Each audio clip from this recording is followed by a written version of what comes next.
One when in his 20s a poetry's full strength burst into voice as an unstopping flood. He let the divine prompting, come at length rushingly bear him any way it would, and went on writing while the ferry turned from San Francisco, back from Berkeley to, and back again, and back again.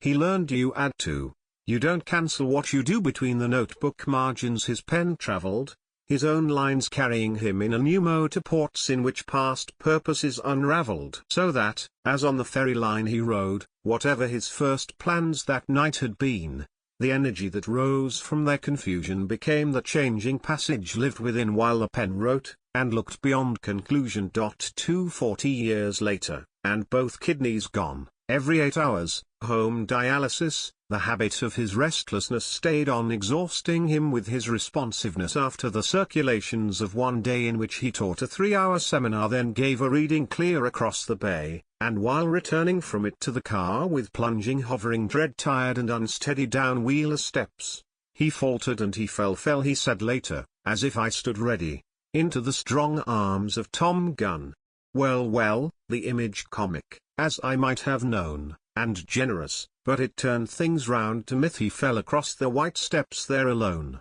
though it was me indeed that he was with. I hadn't caught him, hadn't seen in time, and picked him up where he had softly dropped, a pillow full of feathers.